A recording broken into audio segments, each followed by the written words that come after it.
External Affairs of India, Honorable Ministers of Foreign Affairs of the Brics member states, distinguished representatives, esteemed colleagues. As you have all witnessed, my country has within the span of less than a year twice been subjected to brutal and unlawful aggression by the United States and Israel. The attacks on my people have been justified with false claims that run counter to the informed assessments of the International Atomic Energy Agency and even America's own intelligence community. The truth is that Iran, like many other independent nations, is the victim of illegal expansionism and warmongering. These are ugly things which have no place in today's world. Those who pursue reckless adventures may believe it furthers their geopolitical interests. But as consumers and governments around the world now sense and understand, regional instability is a lose-lose proposition for all sides, including the aggressors. In the face of horrific violence, the Iranian people have firmly and proudly stood up for themselves.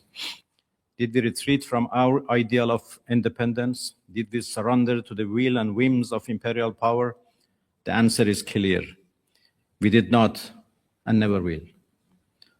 I come from an ancient land whose leaders have stood courageously by their people in the pursuit of justice, independence, and the defense of sovereignty and territorial integrity, sacrificing their lives for historic and national ideals.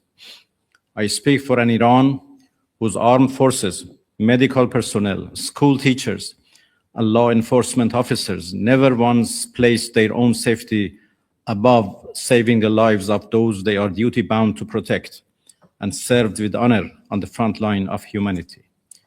I speak for a people which, under horrific bombardment, chose to stand firm, for the mothers of Minab who did not bend under the grief of losing their children, for young people who refused to let the dust of war erase their bright futures, and for a nation that, despite all pressures, continue to believe in a free, stable, and just world.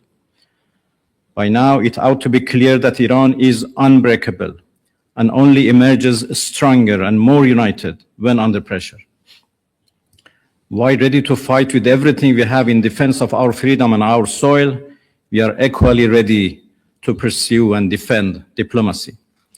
As I have repeatedly stated, there is no such thing as a military solution to anything related to Iran. We Iranians never bow to any pressure or threat, but we reciprocate the language of respect.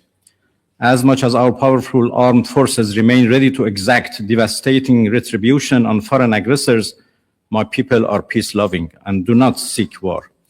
We are not aggressor in this sordid situation, but the aggrieved.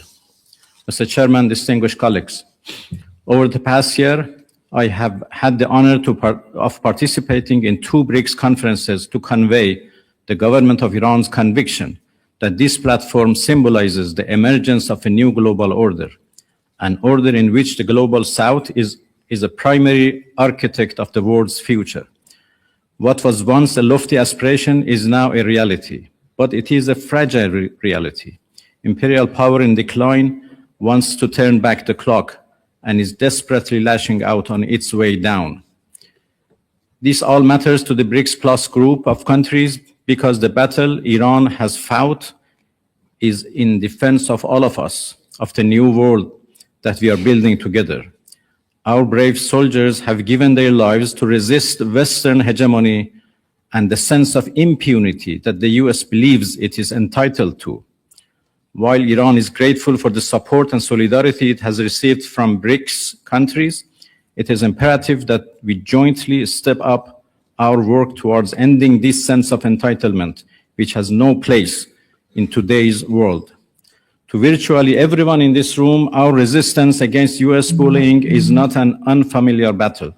So many of us encounter slight variations of the same repugnant coercion. It is high time for us to jointly step up and work towards making clear that those practices belong in the dustbin of history. Today, our nations are closer to one another than ever before, and we cannot ignore the common and dangerous challenge we all face. History has shown that empires in decline will stop at nothing to arrest their inevitable fates.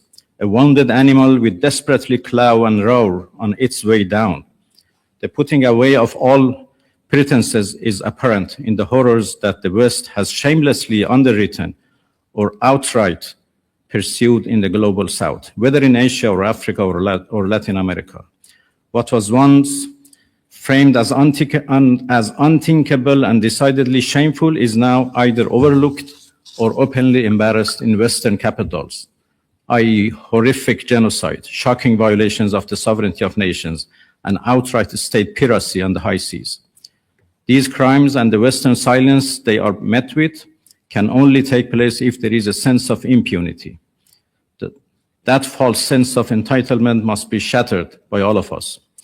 Iran, therefore, calls upon Brics member states and all responsible members of the international community to explicitly condemn violations of international law by the United States and Israel, including their illegal aggression against Iran, a member of Brics, prevent the politicization of international institutions, and take concrete action to halt warmongering and to bring an end to the impunity of those who violate the UN Charter. We believe that Brics can and must become one of the principal pillars in shaping a more just, balanced, and humane global order, an order in which might can never make right.